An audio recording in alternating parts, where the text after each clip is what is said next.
नमस्कार, मैं हूं आपके साथ नेहा मेहता और आप देख रहे हैं हमारा खास कार्यक्रम मातृभूमि, जिसमें आज हम बात करेंगे भारत के अनमोल स्वतंत्रता सेनानी बिरसा मुंडा की, जिन्हें आज भी भगवान की तरह पूजा जाता है। भारत के स्वतंत्रता संग्राम के दौरान कई नायक पैदा हुए, जिन्होंने अपने सर्वस्व को इस देश के लिए न्यौछावर कर दिया। सभी स्वतंत्रता सेनानियों के नाम को देश के इतिहास में स्वर्णिम अक्षरों में लिखा गया है। इन्हीं स्वतंत्रता सेनानियों में से एक थे बिरसा मुंडा। कहते हैं कि एक छोटी सी आवाज को नारा बनने में देर नहीं लगती, बस उस आवाज को बुलंद करने वाला कोई चाहिए, और कुछ ऐसा ही बिरसा मुंडा ने किया था। बिरसा मुंडा ने भारत के स्वतंत्रता आंदोलन में एक अहम किरदार निभाया था। बिरसा मुंडा के बेहतरीन कार्यों की ही वजह से उन्हें बिहार और झारखंड के लोग भगवान की तरह पूजते हैं। माना जाता है कि बिरसा मुंडा एक युगांतरकारी शख्सियत थे। उन्होंने आदिवासी जनजीवन के कल्याण एवं उत्थान के लिए बिहार, झारखंड और ओडिशा में जननायक के तौर पर अपनी अलग पहचान बनाई। हम ये कह सकते हैं कि बिरसा मुंडा सिर्फ एक महान धर्म नायक ही नहीं, बल्कि एक प्रभावी समाज सुधारक भी थे। वह राष्ट्र नायक तो थे ही, साथ ही जन जन की आस्था के केंद्र भी थे। बिरसा मुंडा का जन्म 15 नवंबर 1875 को झारखंड के एक जनजाति गरीब परिवार में हुआ था। बिरसा मुंडा का बचपन अपने घर की बकरियों को चराने में बीता। बाद में उन्होंने अपनी शिक्षा चाईबासा के एक जर्मन मिशन स्कूल से ग्रहण की।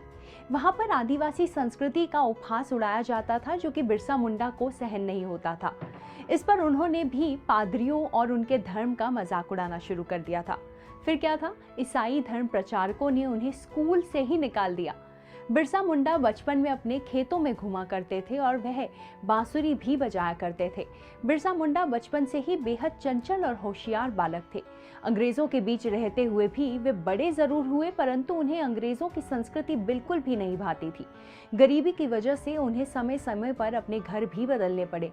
बिरसा मुंडा अपने मामा के यहाँ रहकर भी 2 साल तक उन्होंने पढ़ाई की।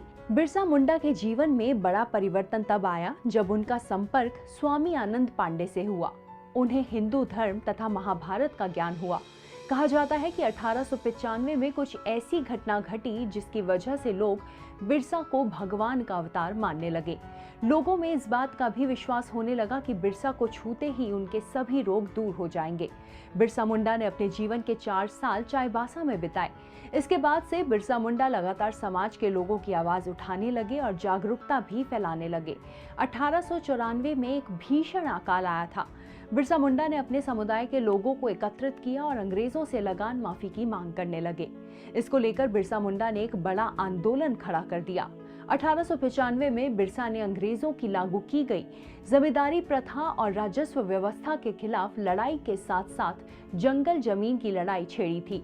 भारत के इतिहास में बिरसा मुंडा एक ऐसे आदिवासी नायक हैं जिन्होंने अपने क्रांतिकारी विचारों से 19वीं शताब्दी के बाद आदिवासी समाज की दिशा बदलकर नवीन सामाजिक और राजनीतिक युग का सूत्रपात किया। 1895 में बिरसा मुंडा को गिरफ्तार कर लिया गया और हजारीबाग केंद्रीय कारागार में उन्हें 2 साल की कारावास की सजा दे दी गई। इस दौरान बिरसा मुंडा ने इस बात को ठान लिया था कि वह जनता की सहायता करने के लिए लगातार प्रयास करते रहेंगे। 1897 में बिरसा मुंडा और उनके शिष्यों को हजारीबाग जेल से छोड़ दिया गया। इसके बाद बिरसा मुंडा ने अंग्रेजों के खिलाफ आक्रामक नीति अपनानी शुरू कर दी। 1898 में मुंडा जनजाति की एक बड़ी सभा हुई, जहां पर विद्रोह की रूपरेखा तैयार की गई। बिरसा मुंडा ने तीर धनुष एवं तलवारों से लैस एक नई सेना बनाई।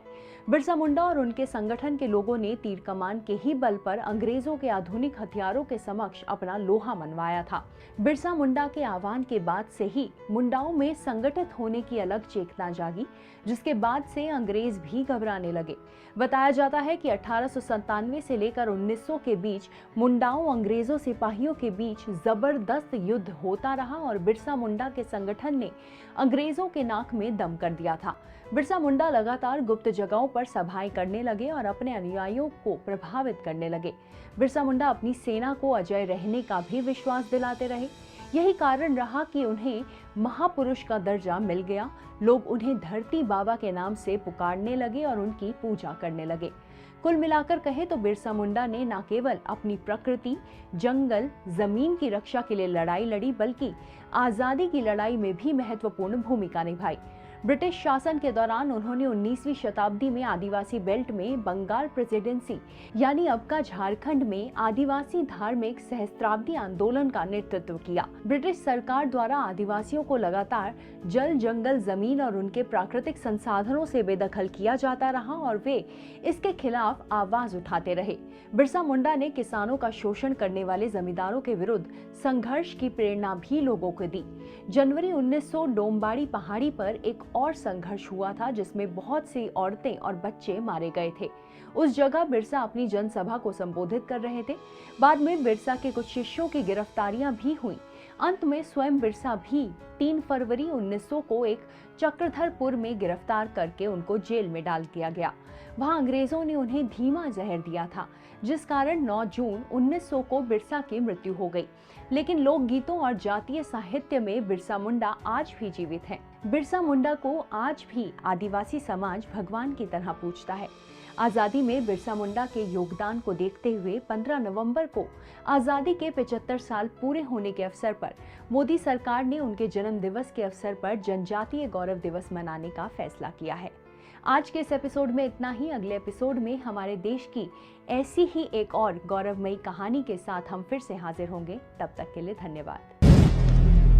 अगर आप भी लेना चाहते हैं देश दुनिया की तमाम जानकारी तो आज ही सब्सक्राइब करें हमारे चैनल को। साथ ही नीचे दिए बेल आइकन को जरूर दबाएं ताकि हर अपडेट आप तक पहुंच सके।